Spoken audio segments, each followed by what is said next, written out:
نحمده ونصلي على رسوله الكريم أما بعد فقال الله تبارك وتعالى في كلامه المجيد أعوذ بالله من الشيطان الرجيم بسم الله الرحمن الرحيم فمن زحزح عن النار وأدخل الجنة فقد فاز.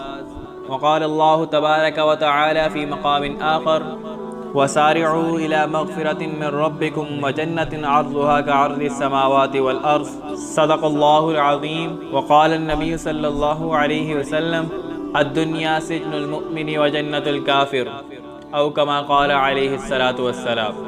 میرے واجب الاحترام دوستو، اللہ پاک نے اس دنیا میں انسان کو نہایت ہی مختصر اور محدود وقت کے لیے بھیجا ہے. اس محدود زندگی میں انسان اپنی اس لامحدود زندگی کو یا تو بنا رہا ہے یا بگاڑ رہا ہے. راستے دو ہی ہیں، انا ہدیناہ السبیل اما شاکرا و اما کفورا. اللہ نے دونوں راستے دکھا دیے ہیں، یا تو انسان اللہ کی فرما برداری، شکر گزاری اور اطاعت والی زندگی گزارے، یا اللہ کی نافرمانی، ناشکری اور بغاوت والی زندگی گزارے. جیسے راستے دو ہیں ایسے ہی منزلیں بھی دو ہیں. فریق فی الجنت و فریق فی السعیر.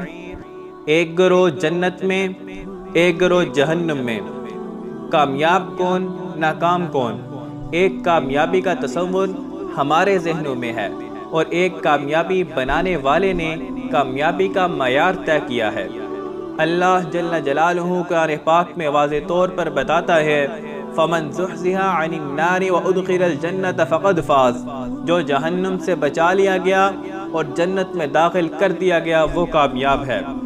اللہ نے انسان کو اس کامیاب منزل یعنی جنت کا شوق اور رغبت دلاتے ہوئے قرآن پاک میں مختلف جگہوں میں جنت کی صفات کو بیان کیا ہے. وَسَارِعُوا إِلَى مَغْفِرَةٍ مِّن رَبِّكُمْ وَجَنَّةٍ عَرْضُهَا كَعَرْضِ السَّمَاوَاتِ وَالْأَرْضِ.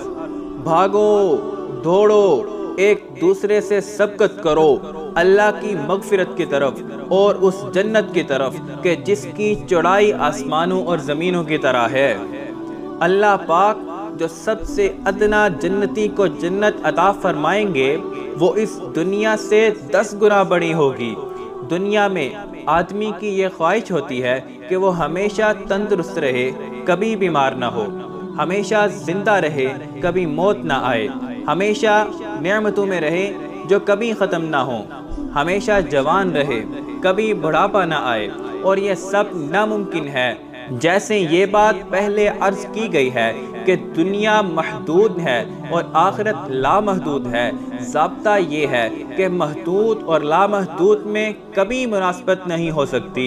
جنت کی زندگی لامحدود ہے. جب مومن جنت میں داخل ہوگا تو چند اعلانات ہوں گے. تم ہمیشہ تندرست رہو گے، بیماری نہیں آئے گی. تم ہمیشہ زندہ رہو گے، موت نہیں آئے گی. تم ہمیشہ نعمتوں میں رہو گے جو ختم نہیں ہوگی. تم ہمیشہ جوان رہو گے، کبھی بوڑھے نہیں ہوگے. جنت سونے اور چاندی کی اینٹوں سے بنی ہوئی ہے. اس کا سیمٹ خوشبو ہے، اس کی کنکریاں موتی اور یاقوت ہیں، اس کی مٹنی زعفران ہے. جنت کے 8 دروازے اور درجے ہیں.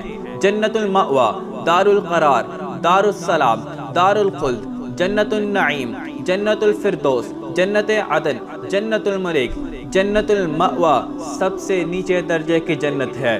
جنت عدن درمیانی درجے کی جنت ہے اور جنت الفردوس سب سے اونچے درجے کی جنت ہے.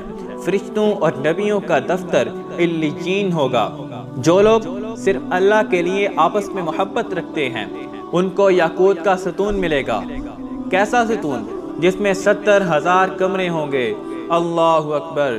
وہ جنت والوں کے لیے ایسے چمکیں گے جیسے دنیا والوں کے لیے سورج چمکتا ہے. جنت میں ایسے کمرے ہوں گے کہ ہر کمرے میں 70,000 دسترخوان ہوں گے.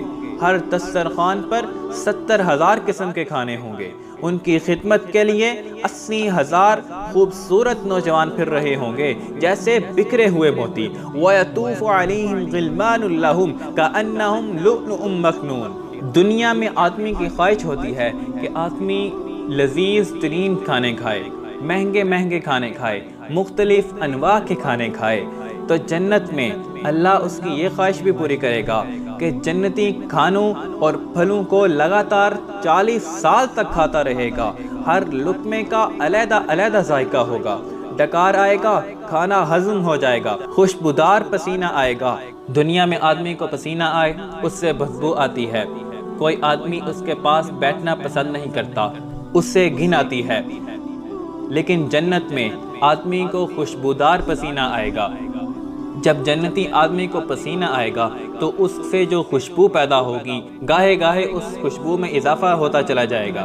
دنیا میں آدمی کھانا کھاتا ہے تو اس کا جسم اس کھانے میں سے ضروری اجزاء کو لیتا ہے اور باقی بچا ہوا پیشاب اور پاخانے کے صورت میں نکال دیتا ہے، اور وہ کھانا جو اتنا لذیذ تھا کہ اسے بار بار دیکھنے کا دل کرتا تھا، اس کو سونگھتا تھا، اب وہ کھانا اس صورت میں ایسا بن گیا ہے کہ نہ اس کو دیکھنے کا دل کرتا ہے، نہ ہی اس کو سونگھنے کا دل کرتا ہے۔ لیکن جنت میں جب آدمی کھانا کھائے گا تو وہاں ڈکار آنے سے سب کچھ ہضم ہو جائے گا، وہاں نہ رفع حاجت کا اور نہ پیشاب کا تقاضا ہوگا۔ لا یبولون ولا یتغوطون۔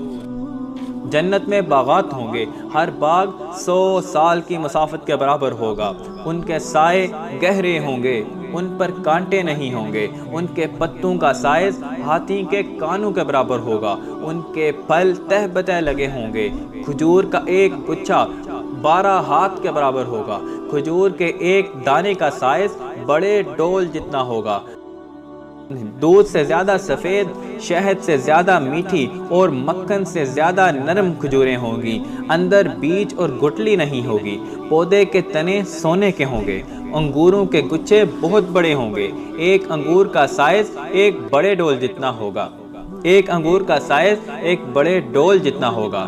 کسی صحابی نے پوچھا یا رسول اللہ صلی اللہ علیہ وسلم، کیا ایک گچھا یا ایک دانہ میرے اور میرے کنبے کے لیے کافی ہوگا؟ آپ صلی اللہ علیہ وسلم نے فرمایا، ہاں تیرے اور تیرے پورے قبیلے کے لیے کافی ہوگا۔ باغوں کی شاخیں لمبی ہوں گی، کھڑے ہونے پر اوپر ہو جائیں گی اور بیٹھنے پر اور لیٹنے پر نیچے ہو جائیں گی، پھل کثرت سے ہوں گے، کبھی ختم نہ ہوں گے، کھانے پینے کی کوئی روک ٹوک نہیں ہوگی، وَفَاكِهَةٍ كَثِيرَةٍ لَا مَقْطُوعَةٍ وَلَا مَمْنُوعَةٍ، پھل ایسے ہوں گے کہ ان کے اندر سے ریشم کے لباس اور حوریں نکلیں گی۔ جنت کی گھاس سونے، چاندی اور موتیوں کی ہوگی۔ جنتی بہت خوبصورت ہوں گے، ان کی داڑھی نہ ہوگی، یعنی جرد مرد ہوں گے، آنکھیں سرمئی ہوں گی۔ جنت کے لباس نہ کبھی پرانے ہوں گے نہ کبھی پھٹیں گے۔ وَلِبَاسُهُمْ فِيهَا حَرِيرٌ، ان کا لباس ریشم کا ہوگا۔ سواری کے لیے یاقوت کے گھوڑے ہوں گے، ان کے قدم اتنی دور پڑیں گے کہ جتنی دور ان کی نظر جائے گی۔ جنت کا موسم سہانا ہوگا، جیسا گرمیوں میں صبح کے وقت ہوتا ہے۔ لا يرون فيها شمسا ولا زمهريرا، جنت میں ایک باغ ہوگا جس میں خوبصورت تصاویر ہوں گی۔ جس خوبصورت تصویر کو جنتی پسند کرے گا اللہ اس کے چہرے کو ویسا بنا دیں گے۔ جنت میں اڑتے پرندے ہوں گے، جن کو کھانے کی نیت کرے گا وہ پرندہ خود بخود بھن کر سونے کی تشتریوں میں پیش ہو جائے گا۔ کھانے کے بعد ہڈیاں دوبارہ پرندہ بن جائیں گی اور وہ اڑ جائے گا۔ وَلَحْمِ طَيْرٍ مِّمَّا يَشْتَهُونَ، آدمی کو یہ محسوس نہ ہو کہ جیسے دنیا میں کوئی مال وہ کھاتا ہے، خرچ کرتا ہے تو وہ ختم ہو جاتا ہے، اس کے مال میں کمی واقع ہو جاتی ہے، لیکن جنت میں جب وہ کھانا کھائے گا، کھانے کے بعد ہڈیاں دوبارہ پرندہ بن جائیں گی اور وہ اڑ جائے گا، یعنی اللہ اسے ایسا محسوس کرائیں گے کہ اس کی جنت میں ذرہ برابر بھی کمی نہیں آئی۔ جنت میں 4 قسم کی نہریں بہ رہی ہوں گی، پانی کی، دودھ کی، شہد کی، شراباً طہورا کی، تجری من تحتها الانہار، اس میں بہتی نہریں ہوں گی، فیہا انہار من ماء غیر آسن، اس میں پانی کی نہریں جن میں تغیر نہیں، وانہار من لبن لم یتغیر طعمہ، دودھ کی نہریں جن کا ذائقہ نہ بدلے گا، وانہار من خمر لذۃ للشاربین، شراب کی نہریں جو پینے والوں کے لیے لذیذ ہیں، وَأَنْهَارٌ مِّنْ عَسَلٍ مُّصَفًّى اور شہد کی نہریں جو صاف و شفاف ہوں گی۔ ہر جنت میں 3 چشمے ہوں گے، فِيهَا عَيْنٌ جَارِيَةٌ اس میں بہتے چشمے ہوں گے۔ إِنَّ الْأَبْرَارَ يَشْرَبُونَ مِنْ كَأْسٍ كَانَ مِزَاجُهَا كَافُورًا وَيُسْقَوْنَ فِيهَا كَأْسًا كَانَ مِزَاجُهَا زَنْجَبِيلًا عَيْنًا فِيهَا تُسَمَّى سَلْسَبِيلًا وَمِزَاجُهُ مِنْ تَسْنِيمٍ عَيْنًا يَشْرَبُ بِهَا الْمُقَرَّبُونَ ان نہروں اور چشموں سے پینے کے لیے آب خورے ہوں گے، اور ان کے پاس کھانے پینے کی چیزیں پہنچانے کے لیے چاندی کے برتن لائے جائیں گے، اور آب خورے بھی ہوں گے جو شیشے کے ہوں گے، اور وہ شیشے چاندی کے ہوں گے جن کو بھرنے والوں نے مناسب مقدار میں بھرا ہوگا۔ شراب ایسی ہوگی جو سفید اور لذیذ ہوگی، نہ اس میں سر درد ہوگا، نہ اس سے عقل میں فطور آئے گا، یعنی وہ پاکیزہ شراب ہوگی۔ دنیا میں شراب کوئی پیتا ہے تو اس کی عقل معوف ہو جاتی ہے، اس کو اپنی ماں بہن کی تمیز نہیں رہتی، مگر جنت میں جو شراب ملے گی اس سے نہ عقل زائل ہوگی، نہ عقل میں فطور آئے گا، یعنی وہ پاکیزہ شراب ہوگی۔ یہ اللہ کا مہمان خانہ ہے کہ جنتی جہاں جو چاہیں گے وہ ملے گا۔ جنتی مومن کا قد حضرت آدم علیہ السلام کے برابر ہوگا، یعنی 60 ہاتھ۔ حسن و جمال حضرت یوسف علیہ السلام جیسا ہوگا۔ عمر و جوانی حضرت عیسیٰ علیہ السلام جیسی ہوگی، 30 یا 33 سال۔ خوش الہانی یعنی آواز حضرت داؤد علیہ السلام جیسی ہوگی۔ برداشت حضرت یعقوب علیہ السلام جیسی ہوگی۔ صبر حضرت ایوب علیہ السلام جیسا ہوگا، اور اخلاق حضرت محمد مصطفیٰ جیسے ہوں گے۔ اللہ پاک نے آپ صلی اللہ علیہ وسلم کے اخلاق کی خود قرآن میں تعریف فرمائی، وَإِنَّكَ لَعَلَىٰ خُلُقٍ عَظِيمٍ۔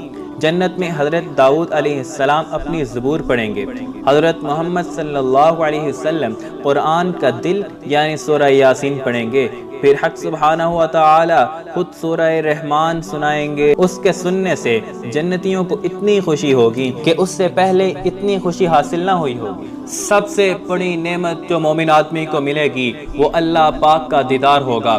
اللہ پاک جنتی سے پوچھیں گے کہ اے میرے بندو تم اور کیا چاہتے ہو؟ جنتی کہیں گے کہ اللہ آپ نے ہمیں سب کچھ تو عطا کر دیا ہے، ہمیں اور کیا چاہیے؟ اس پر انبیاء اور علماء عرض کریں گے اے اللہ ہم آپ کی زیارت کرنا چاہتے ہیں۔ اللہ جل شانہ جنتیوں کو اپنی زیارت سے سرفراز فرمائیں گے۔ اللہ رب العزت کی زیارت کے بعد جنت کی تمام نعمتیں ہیچ ہو جائیں گی، یعنی دوسری نعمتیں زیارت کے مقابلے میں ایک کھیل لگیں گی۔ اتنا مزہ آئے گا کہ جنتی 8 لاکھ سال تک اللہ کی زیارت کرتے رہیں گے۔ وجوہ یومئذ ناظرہ الی ربها ناظرہ۔ آخر میں اللہ تعالیٰ اعلان فرمائیں گے او جنتیو جنت میں ہمیشہ رہو گے، میں تم سے ہمیشہ راضی رہوں گا، کبھی ناراض نہیں ہوں گا۔ اللہ اب کبھی موت تمہیں نہیں آئے گی، یہ نعمتیں اب کبھی ختم نہیں ہوں گی۔ اس اعلان پر ان کی خوشی کو 4 چاند لگ جائیں گے۔ مثل الجنت التي وعد المتقون تجری من تحتها الانہار اکلها دائم وظلها۔ وہ اس میں ہمیشہ رہیں گے۔ یہ ہے اصل کامیابی کہ جس کے لیے اللہ پاک نے ہمیں دنیا میں بھیجا ہے کہ جنت ہمارا ہدف ہو، جنت ہمارا مقصود ہے، ہم نے جنت میں جانا ہے۔ اور دنیا کی چھوٹی سے چھوٹی کامیابی بغیر محنت کے حاصل نہیں ہو سکتی، تو یہ اتنی بڑی کامیابی بغیر محنت کے کیسے حاصل ہو جائے گی؟ اس کے لیے ہمیں اللہ سے تعلق مضبوط کرنا پڑے گا، نبی صلی اللہ علیہ وسلم کے بتائے ہوئے طریقوں پہ زندگی گزارنی پڑے گی، ہمیں مسجدوں سے تعلق قائم کرنے پڑیں گے، ہمیں اچھے اخلاق نبی کریم صلی اللہ علیہ وسلم والے اخلاق اپنانے پڑیں گے۔ یہ دنیا ہمارے لیے نہیں ہے۔ الدنیا سجن المؤمن و جنت الکافر، یہ دنیا مومن کے لیے قید خانہ ہے، کافر کے لیے جنت ہے۔ ہمارا مقصود دنیا نہیں ہے، ہمارا مقصود جنت ہے۔ اللہ پاک مجھے اور آپ کو جنت حاصل کرنے والے اعمال کرنے کی توفیق عطا فرمائے۔ وآخر دعوانا ان الحمد للہ رب العالمین۔